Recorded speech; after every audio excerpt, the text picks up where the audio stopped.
Praise the Lord. நம்ம இந்த August மாத வாக்குத்தத்த வசனத்தை பார்ப்போமா? யோசுவா 3:5 கர்த்தர் என்ன சொல்லுகிறார்? நம்ம வாக்குத்தத்தமா, யோசுவா ஜனங்களை நோக்கி, உங்களை பரிசுத்தம் பண்ணி கொள்ளுங்கள், நாளைக்கு கர்த்தர் உங்கள் நடுவிலே அற்புதங்களை செய்வார். இதுதான் நமக்கு கர்த்தர் கொடுக்கிற வாக்குத்தத்தம்.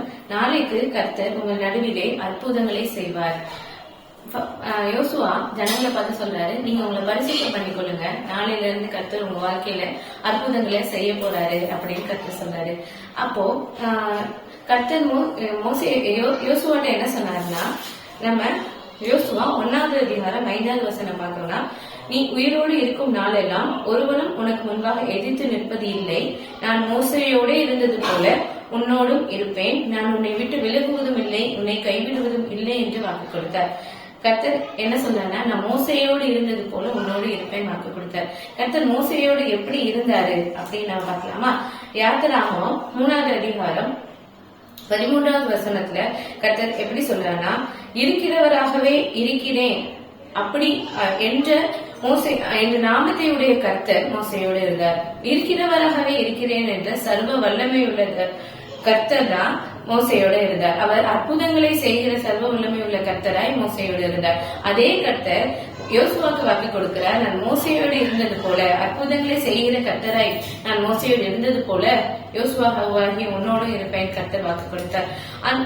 மோசை மூலமா அற்புதங்கள் கர்த்தர் செய்தாரு. அந்த அற்புதங்கள் மூலமா சத்துருக்களுக்கு ஒரு பயம் உண்டாயிட்டு, அந்த அற்புதங்கள் மூலமா எகிப்து தேசத்துல இருந்து ஜனங்களை கர்த்தர் நடத்திட்டு வந்தாரு. இப்போ யோசுவா மூலமா கர்த்தர் என்ன செய்யறாருன்னா, அற்புதங்களை செய்து கானான் தேசத்துக்கு நேராக ஜனங்களை நடத்துகிறார். அதே போலதான் நம்ம வாழ்க்கையிலையும் அற்புதங்களை செய்கிற தேவனாய் இந்த மாதம் நம்ம கூட கர்த்தர் இருக்கிறார். இப்போ நம்ம கானான் தேசத்துக்கு போறதுக்கு முன்னாடி கர்த்தர் செய்த 3 பெரிதான அற்புதங்களை நம்ம பார்ப்போம். யோசுவாவை கொண்டு கர்த்தர் எப்படி அற்புதம் செய்கிறவரா இருந்தார் என்று நம்ம பார்ப்போம்.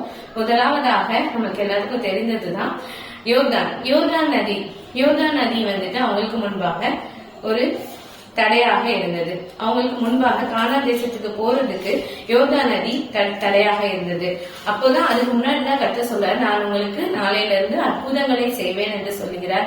கர்த்தர் அற்புதம் எப்படி செய்யறான்னு பாக்கலாமா? ஃபர்ஸ்ட் யோர்தான் நதியில கர்த்தர் என்ன சொல்றாருன்னா, கர்த்தரின் பெட்டியை சுமக்கிற ஆசாரியர்களின் உள்ளங்கால்கள் யோர்தானின் தண்ணீரில் பட்ட மாத்திரத்தில், அதாவது கால் கூட அவங்க உள்ள போகல, உள்ளங்கால்கள் அந்த யோர்தான் நதியில பட்ட மாத்திரத்தில் என்ன பண்ணணும்னு சொன்னார்னா கர்த்தர், யோர்தான் 2ஆக அவர் பிரிந்து அவங்களுக்கு வழிவிடும்னு சொன்னாரு. அதே மாதிரிதான் நம்ம ஆசாரியங்களா இருக்கோம். நம்ம எப்படி ஆசாரிகளா இருக்கோமா? ஏசப்பா தான் நம்மளுக்கு உடன்படிக்கை பெட்டியா இருக்காரு. நம்ம அவரை சுமந்துகிட்டு இருக்கோம். அப்ப நம்மளும் ஆசாரியர்கள் தான். நம்மளோட பிரச்சனைகள்ல நம்ம எப்படி இருக்கணும், எப்படி அவங்க அந்த இடத்துல நின்று இருந்தாங்களா அப்படின்னு நம்ம பாக்குறோம். அவங்க அந்த ஜனம் பிரிந்து வழிவிடுறதுக்கு அவங்க தரித்து நின்றாங்களா அந்த இடத்துல. நம்மளும் நம்ம பிரச்சனையில கர்த்தர் சொல்லுகிற மாதிரி, நீங்கள் நின்று கொண்டு கர்த்தர் உங்களுக்கு செய்யும் ரட்சிப்பை பாருங்கன்ற வார்த்தையின்படி நம்ம ஏசப்பாவை சுமந்து இருக்கோம். நம்ம சமாதானத்தை காத்துக்கொண்டு நின்று மாத்திரம் நம்மளுக்கு செய்யற அற்புதத்தை நம்ம பார்க்க போகிறோம். நம்ம அந்த ரோமர்ல ஒரு வசனம் இருக்கு, சுவிசேஷமாய் நற்காரியங்களை அறிவிக்கிற சமாதானத்தை சொல்லுகிற அந்த போதகருடைய கால்கள் எவ்வளவு அருமையா இருக்கிறது. நாமளும் சமாதானத்தை காத்துக் கொள்கிறவர்களை, அவருடைய ஊழியத்தை செய்கிறவர்களா இருக்கும் பொழுது நம்முடைய பாதங்கள், நம்முடைய கால்கள், நம்முடைய வாழ்க்கை ஒரு பிரச்சனை, அது என்ன பிரச்சனையா இருந்தாலும் அந்த இடத்துல நம்ம நின்று கொண்டு கர்த்தர் என்ன செய்ய போறாருன்னு பார்த்தா மட்டும் போதும். நம்ம அதுல தரித்து நின்றா மட்டும் போதும். நம்ம அது ஓடி ஒளிந்துடக்கூடாது, சோர்ந்து போயிடக்கூடாது. நம்ம அந்த இடத்துல தரித்து நின்று கர்த்தர் நமக்கு செய்ய அற்புதத்தை பார்ப்போம். கர்த்தர் என்ன சொன்னானா, இன்றைக்கு நீங்கள் உங்களை பரிசுத்தப்படுத்திக் கொள்ளுங்கள், நாளைக்கு உங்கள் நடுவிலே அற்புதங்களை செய்வேன் என்று சொன்னார். கர்த்தர் நடுவிலே எப்படி அற்புதத்தை செய்கிறார் என்று பார்ப்போம். உங்கள் நடுவே இருக்கிறார், ஜீவனுள்ள தேவன் உங்கள் நடுவே இருக்கிறார். அவர் நமக்கு மத்தியில் நடுவே இருந்து அற்புதங்களை செய்கிறவரா இருக்கிறார். நம்ம கூட இருந்து அற்புதங்களை செய்கிறவரா இருக்கிறார். அப்பொழுது அவங்க என்ன பண்றாங்கன்னா, யோர்தான் அறுப்பு காலம் முழுவதும் கரை புரண்டு ஓடும். பெட்டியை சுமக்கிற ஆசாரியர்களின் கால்கள் தண்ணீரில் ஓரத்தில் பட்ட உடனே மேலே இருந்து ஓடி வருகிற தண்ணீர் நின்று சாத்தானுக்கு அடுத்த ஆதாம் ஊர் வரைக்கும் ஒரு குவியலாய் குவிந்தது. அது அந்த தடையா இருந்தது இப்ப என்ன இருந்துச்சுன்னா, வழிவிட்டு அது ஒரு குவியலா ஓரமா போயிருச்சு. அததான் நம்ம பாக்குறோம். அப்போ நம்மளுக்கு எதெல்லாம் தடையா இருக்கோ, நம்ம ஆசீர்வாதத்தை, நம்ம பிளெஸிங்க, நமக்கு வாக்குத்தத்தத்தை பெற்றுக்கொள்றதுக்கு எந்த யோர்தான் போன்ற காரியங்கள் தடையா இருந்தாலும் நம்ம தரித்து நிற்கணும். சமாதானத்தை காத்துக்கொண்டு நம்ம அந்த இடத்துல நம்ம தரித்து நின்றா போதும். நம்ம நின்று கொண்டு கர்த்தர் நமக்கு செய்யற ரட்சிப்பை நம்ம பாக்குறோம். அந்த உள்ளங்கால்கள், அதுதான் நம்ம ஒரு பெட்டியை சுமந்து இருக்கோம். நம்ம அந்த உள்ளங்கால்களினால, நம்ம பாதத்தினால நம்ம சோர்ந்து போய் விழுந்து விடாதபடி நின்று கொண்டு நம்ம ரட்சிப்பை பார்க்க போறோம். ஃபர்ஸ்ட் நம்ம எப்படி அந்த கடக்கிறோம்னா, அது ரெண்டும் பக்கமும் குவியலாய் நின்று நம்மளுக்கு வழிவிட்டது. ரெண்டாவது வெட்டாந்தரையா இருந்தது. அது மாதிரிதான் நம்மளுக்கு அது ஜலம் வந்துட்டு ஒரு பெரிய தடையா இருந்திருக்கலாம். அந்த தடையோட ஒரு அடி சுவடு கூட இல்லாத, அந்த தடையில ஒரு சின்ன ஒரு பார்ட்ஸ் கூட இல்லாதபடி பரிபூர்ணமா அந்த இடத்துல ஒரு வழி உண்டாச்சு. அது மாதிரிதான் உங்க வாழ்க்கையிலே இந்த மாதத்துல எதெல்லாம் யோர்தான் போல உங்களுக்கு தடையா இருக்குதோ, எதெல்லாம் உங்க வாக்குத்தத்தத்தை சுதந்திரிக்க தடையா இருக்கோ, அது எல்லாத்திலையும் கர்த்தர் ஒரு ஜெயத்தை கொடுப்பார். நம்ம அது மாதிரிதான் அந்த யோர்தானை கடக்க போறோம். யோர்தான் என்று சொன்னால் ஒரு டிரான்ஸ்பர்மேஷன், அதாவது நம்ம கானானுக்குள்ள போக போறோம். அதுக்கு மூணு விதத்துல நமக்கு அற்புதம் செய்து நம்ம நடத்துவார். முதல் வந்துட்டு நம்ம பழையதெல்லாம் ஒளிந்து எல்லாம் புதுசாக மாறிடுது. யோர்தான்ல எப்படி ஞானஸ்தானம் எடுத்தாங்களோ அது மாதிரிதான் நம்ம வாழ்க்கையில பழையதெல்லாம் என்னென்ன இருக்கோ அது எல்லாத்தையும் கர்த்தர் எடுத்து போட்டு சகலத்தையும் கர்த்தர் புதிதாக மாற்றுகிறார். சகலத்தையும் கர்த்தர் புதிதாக நம்ம வாழ்க்கையில மாற்றுகிறார். நம்ம வாழ்க்கையை மாற்றுகிறார். நம்மளோட தடைகளை கர்த்தர் மாற்றி எல்லாத்தையும் ஒரு டிரான்ஸ்பர்மேஷனுக்குள்ள அந்த யோர்தான் அந்த ஒரு டிரான்ஸ்பர்மேஷன் பீரியட் ஃபர்ஸ்ட் நம்மளுக்கு அற்புதமாய் கர்த்தர் செய்கிறார். இரண்டாவதாக நம்ம எரிகோவை பார்ப்போம். எரிகோ என்றால் நம்மளோட ஆத்மாக்கள்ல உள்ள தடை, நம்ம சிந்தனையில ஒரு தடை, நம்மளோட உள்ளான மனுஷங்கள்ல ஒரு தடைகள் இருக்கலாம். நம்ம வாக்குத்தத்தத்தை சுதந்திரிக்கிறதுக்கு அந்த தடைகளே கர்த்தர் நம்ம கிட்ட இருந்து அதுல ஒரு ஜெயத்தை கொடுக்கிறவராக இருக்கிறார். நம்ம பார்க்கலாம். 6வது அதிகாரம் 1 வசனத்துல எரிகோ இஸ்ரவேல் புத்திரருக்கு முன்பாக அடைக்கப்பட்டு இருந்தது. அது என்ன பண்ணப்பட்டிருக்குன்னா, நம்மளுக்கு முன்பாக ஒரு தடையாக அடைக்கப்பட்டு இருக்கிறது. அதை நம்மளுடைய வாக்குத்தத்தத்தை பெற்றுக் கொள்ளக்கூடாதபடி நம்ம உள்ளாக இருக்கிற அந்த தடைகள், நம்ம உள்ளாக இருக்கிற அந்த கட்டுகள் எல்லாத்திலேயே இருந்து கர்த்தர் ஒரு அற்புத விடுதலையை இங்கு கொடுக்க போகிறார். அதுக்கு எரிகோல என்ன பண்ணாங்கன்னா, அவங்க வந்துட்டு 7 நாட்கள் அந்த பட்டணத்தை சுற்றி வராங்க. அந்த 7 நாட்கள் அந்த பட்டணத்தை சுற்றி வரும் பொழுது 7 எக்காலங்களை ஆசாரியர்கள் ஊதுறாங்க. 7 எக்காலங்கள் எதை குறிக்கிறது என்றால், நம்ம வந்துட்டு ஒரு போருக்கு போறதுக்கு முன்னாடி ஒரு எக்காலம் ஊதுறது போலதான் அவங்க வந்துட்டு அது யுத்தம் கர்த்தருடையது. ஆனா அவங்க செய்ய வேண்டியது எக்காலம் ஊதுறாங்க. அது போல நம்ம துதி செலுத்தணும். நம்மளோட காரியம் என்ன, நம்ம அந்த எரிகோ மதில பார்த்து நம்ம சோர்ந்து விடாதபடி, நம்ம உள்ளான என்னென்ன தடை இருக்கோ அதெல்லாம் போகும்படி, நம்ம உள்ளான மனுஷங்கள்ல ஒரு விடுதலை உண்டாக்கும்படி நம்ம துதிச்சு கொண்டு இருப்போம். நம்ம நன்றி செலுத்தி கொண்டே இருப்போம். நம்ம ஆர்ப்பரிச்சு கொண்டே இருப்போம். அவங்க என்ன சொல்றாங்கன்னா, 7 நாள் நீங்க அந்த பட்டணத்தை சுத்தி வாங்க, 7வது நாள் 7 முறை சுற்றி வந்து ஆர்ப்பரியுங்கள் என்று சொன்னாங்க. ஆர்ப்பரிக்கிறது எப்ப வரும்னா, நம்ம ஒரு ஜெயம் கிடைச்சாதான் வரும். ஆனா ஜெயம் கிடைக்கிறதுக்கு முன்னாடி கர்த்தர் என்ன பண்ண சொல்றாருன்னா, ஆர்ப்பரிக்க சொல்றாரு. ஜெயம் கிடைச்சிரும், ஜெயம் கொடுத்துருவாரு அப்படின்னு நம்ம விசுவாசத்தோடு நன்றி பலிகளை செலுத்தி நம்ம ஸ்தோத்திரம் செலுத்தும் பொழுது அந்த எரிகோ மதில் என்ன பண்ணுச்சுன்னா இடிந்து விழுந்தது. இதுலயே யார் தான் எக்காலங்களை ஊதுறாங்கன்னா, ஆசாரிகள் தான். அது மாதிரி ஆசாரியர்கள் தான் அந்த உள்ளக்கால் பட்ட உடனே பிரிஞ்சிச்சு. இங்கேயும் ஆசாரிகள் தான் எக்காலங்கள் ஊதுறாங்க. அப்போ நம்ம ஏசப்பாவை சுமந்து நின்று நம்ம காரியங்களை செய்யும் பொழுதுதான் இந்த காரியங்கள் அற்புதங்கள் இருக்கும். ஏசப்பா இல்லாத ஒரு வாழ்க்கை நம்மளுக்கு வேணாம். ஏசப்பா நம்ம கூட இருக்கணும். ஏசப்பா நமக்குள்ள இருக்கணும். ஏசப்பா நம்ம மேல பிரியமா இருக்கணும். ஏசப்பா நமக்குள்ள வாசமா இருக்கும் பொழுது நம்மளை கொண்டு நம்ம ஒரு இடத்துக்கு போனா அங்க ஒரு தடை விலகும். நம்ம துதிக்கும் பொழுது அங்கே பெரிய அற்புதங்கள் நடக்கும். அது மாதிரிதான் எரிகோல கர்த்தர் வந்துட்டு ஒரு ஜெயத்தை கொடுத்தார்.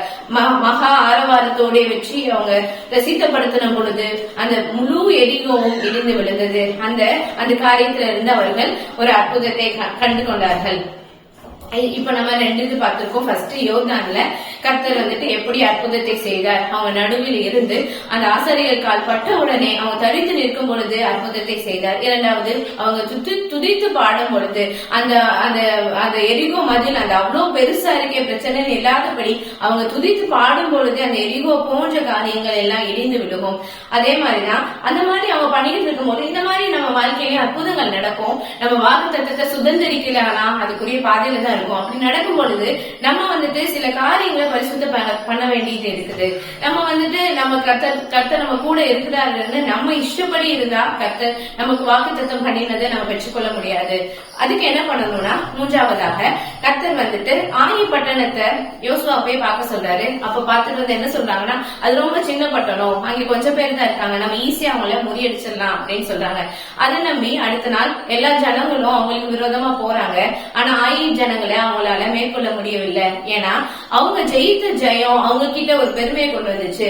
அவங்க கர்த்தருக்கு பயப்படுற பயத்தை விட்டு அவங்கள தூரம் போச்சு. நம்ம வாழ்க்கையிலையும் அற்புதங்கள் கர்த்தர் செய்யும் பொழுது கர்த்தர் நம்ம கூட இருக்கிறாரு, நம்ம என்ன வேணா செய்யலாம் அப்படின்னு இருக்கக்கூடாது. அந்த சாபத்தீடான காரியங்களை அந்த ஆயி பட்டணத்துல இருந்து அவங்க எடுத்துக்கொண்டாங்க. அதுல இருந்து முற்றிலும் விடுதலை கொடுத்துட்டா அதுல இருந்து ஒன்றையும் நம்ம எடுத்துக்கொள்ள கூடாது, அது நம்ம பின் தொடரக்கூடாது. முழுவதுமா நம்மளை பரிசுத்த பண்ணி கொள்ளும் பொழுதுதான் நம்ம சுதந்திரிக்க முடியும். அதே மாதிரிதான் ஆயி பட்டணத்துல கர்த்தர் சொல்லுறாரு, சாபத்தீடானது உங்ககிட்ட இருக்கு, அதனால என்கிட்ட தடைய என்னால நீக்க முடியாது அப்படின்னு சொல்றாரு. அப்போ யோசுவா வந்து ஜனங்களை கூப்பிட்டு விசாரிக்கும் பொழுது ஆகான் என்ற மனுஷன் அந்த மாதிரி சாபத்தீடானதை எடுத்து வைத்துக் கொண்டிருந்தான். அதுதான் கர்த்தர் கிரியை செய்யக்கூடாதபடி தடையா இருந்தது. அது மாதிரி நம்ம வாழ்க்கையிலேயும் சில பரிசுத்தமில்லாத காரியங்கள், அசுத்தமான காரியங்கள் கர்த்தர் கிரியை செய்யறதுக்கு தடையா இருக்குது. அது என்னன்னு நம்ம ஒவ்வொருத்தவங்களுக்கும் தெரிஞ்சிருக்கும். அந்த காரியத்தை நம்மளை விட்டு நம்ம பரிசுத்தம் பண்ணி கொள்ளும் பொழுதுதான் சத்துரு நம்மளை மேற்கொள்ள முடியாது. அந்த காரியத்தை நம்ம விட்டு எடுத்து போடும் பொழுதுதான் சத்துரு நம்மளை மேற்கொள்ள முடியாது. அதே போல அந்த அந்த எந்த காரியத்துல அவங்க சாபத்தீடான எடுத்துக்கொண்டாங்களோ, எந்த காரியத்துல பரிசுத்தத்தை மீறினாங்களோ அந்த காரியத்தை நீக்கி அவங்களை பரிசுத்தம் பண்ணும் பொழுது கர்த்தர் என்ன சொல்றாருன்னா, ஆயியின் ராஜாவையும் அவன் ஜனத்தையும் அவன் பட்டணத்தையும் அவன் நாட்டையும் உன் கையிலே ஒப்பு கொடுத்தேன் அப்படின்னு கர்த்தர் சொல்றாரு. அதே போலதான் நம்மளை பரிசுத்தம் பண்ணி கொள்ளும் பொழுது சத்துரு நம்மள மேற்கொள்ள முடியாது, நம்ம சத்துரு மேற்கொள்ள முடியும். நம்ம கிட்ட ஒரு காரியம் இருந்துச்சுன்னா நம்ம அது பிசாசுக்கு இடம் கொடுக்கறதா இருக்கும். நம்ம பிரச்சனைகளை சோதனைகளை கொண்டு வர்றதுக்கு காரணமாக இருக்கும். அதே போல அவங்க அதுக்கு அடுத்து ஆயி பட்டணத்துக்கு அவங்க சண்டைக்கு போறாங்க. ஏற்கனவே வந்தது போல ஆயுஜனங்கள் இவங்களை மேற்கொண்டலாம் அப்படின்னு அவங்க கிட்ட அவங்களை துரத்தி வரும் பொழுது அவங்களால அது கூட போயிடுச்சு. அதே மாதிரி நம்மளை பரிசுத்தம் பண்ணி மட்டும் நம்ம பார்த்தா போதும், பிசாசு நம்மளை எவ்வளவோ ஜெயிச்சிடலாம், நம்மளை தோற்கடிச்சிடலாம், இந்த இடத்துல நம்மளை முடக்கிடலாம். பிசாசு எவ்வளவு போராடினாலும் அந்த இடத்துல கர்த்தர் நம்மளை மேற்கொள்ள விட மாட்டார். நம்ம அந்த சத்துருக்களை மேற்கொண்டு அந்த ஆயி பட்டணத்தை பிடித்து கொளுத்தினது போல நம்ம பிசாசுகள் இருந்து முழுமையான ஜெயத்தை பெற்றுக் கொள்ள முடியும். அதுதான் இந்த ஆயி பட்டணம் என்றால் நம்ம முதலாவது பார்த்தோம். யோர்தான் என்றால் ஒரு டிரான்ஸ்பர்மேஷன், ஓல்டுல இருந்து புதிதுக்கு கர்த்தர் முழுவதுமாக நம்மளை ஒரு புதிய சிருஷ்டியாக மாற்றிவிட்டார். இரண்டாவது பார்த்தோம், நம்மளுக்கு உள்ளான மனுஷனுக்குள்ள தடைகளை கர்த்தர் நீக்குகிறார் என்று. மூன்றாவது ஆயி என்றால் பாலானது. அந்த பாலான காரியங்கள், இதுவரைக்கும் சில காரியங்கள் நம்மளுக்கே தெரியாம நம்மளுக்குள்ள இருந்த பாலான காரியங்கள் என்னென்ன காரியங்கள் இருக்கோ அது எல்லாத்தையும் கர்த்தர் அகற்றி எல்லாத்தையும் கர்த்தர் பயனிடமாக எல்லா விஷயம் கர்த்தர் ஆசீர்வாதமாக மாற்றுகிறார். அப்படியே அந்த ஆயி பட்டணத்தை அவர்கள் பிடித்தார்கள் என்று நாம பார்க்கிறோம். அது மாதிரி நம்ம இந்த 3 அற்புதங்களை அவங்க வாழ்க்கையில கர்த்தர் செய்தார். அதுக்கு அப்புறம் கர்த்தர் எல்லா சத்துருக்களையும் அவங்க கையில ஒப்பு கொடுத்தார். அந்த வசனத்தை படிப்போம். யோர்தான் முதல் கொண்டு யோர்தானுக்கு அப்புறத்தில் சூரியன் உதயமாகிற திசையில் அர்னோன் ஆறு துவங்கி எர்மோன் மலை மட்டும் கிழக்கே சமபூமி எல்லையிலும் எல்லாம் உள்ள ராஜாக்களை இஸ்ரவேல் புத்திரர் முறியடித்து அவர்களுடைய தேசங்களை எல்லாம் சுதந்திரித்துக் கொண்டார்கள். அது மாதிரி அதுக்கடுத்து அவங்களுக்கு கர்த்தர் அடுத்தடுத்து எல்லா சத்துருக்கும் அவங்க கையில கர்த்தர் ஜெயத்தை கொடுத்தார். அந்த வாக்குத்தத்தமாக கொடுத்த காணாதவங்க சுதந்திரத்துக் கொண்டார்கள். அது போல நாமும் யோர்தான் போன்ற காரியங்களை தரித்து நிற்போம். பரிசுத்தத்தை காத்து கொண்டு இயேசு கிறிஸ்துவை நம்ம உடன்படிக்கை பெட்டியாக இயேசு கிறிஸ்துவை சுமந்து நம்ம தரித்து நின்று கர்த்தர் செய்ய ரட்சிப்பை பார்ப்போம். இரண்டாவதாக நம்ம துதித்து கர்த்தர் ஜெயத்தை கொடுப்பார் என்று ஆனந்த சத்தமிட்டு நம்ம ஒரு பொருத்தனையாக 7 நாட்கள் 7 முறை நம்ம துதி பலியை செலுத்துவோம். 10 நிமிஷம் ஒரு 7 நாட்கள் நம்ம விசுவாச அறிக்கையை நம்மளோட துதியின் வெளிப்பாடாய் அவர் ஜெயத்தை கொடுப்பார் என்ற வெளிப்பாடாய் ஆர்ப்பரித்தது போல நம்மளும் 7 நாட்கள் பொருத்தனை பண்ணி 7 அது தாவீது சொல்கிற 7 வேளை துதிக்கிறவனா இருந்தான், அவன் ஜெயம் பெற்றவனா இருந்தான். அது போல நம்ம 7 வேளைகளை ஒரு 5 நிமிடமாவது குறித்து 7 நாட்கள் 7 முறை துதிப்போம். கர்த்தர் நம்ம அந்த எரிகோ பட்டணத்தை முறிந்து விழ பண்ணுவார், அதை இடிந்து விழ பண்ணுவார். அந்த அடைக்கப்பட்ட வாசல்கள் எல்லாம் திறக்கப்படும். அதே போல பட்டணத்தை சுதந்திரிக்க நம்ம கிட்ட பரிசுத்தம் இருக்கணும். பரிசுத்தம் இல்லாமல் நாம அந்த சத்துருக்களை மேற்கொள்ள முடியாது. சத்துரு நம்மளை மேற்கொள்ள நம்ம இடம் கொடுத்துடவே கூடாது. நம்ம பரிசுத்தமா இருக்கும் பொழுது எல்லா சத்துருக்களையும் நம்ம மேற்கொண்டு நமக்கு சுதந்திரமாய் நம்மளுக்கு வாக்குத்தமாய் கொடுத்த காணாக்கள் நம்ம பிரவேசிப்போம். இந்த மாதிரி பெரிய அற்புதங்களை நம்ம வாழ்க்கையில கற்று செய்கிறவராக இருக்க நம்ம செய்ய வேண்டிய காரியங்களை நம்ம செய்ய கற்று கிருபை கொடுப்பார். நம்ம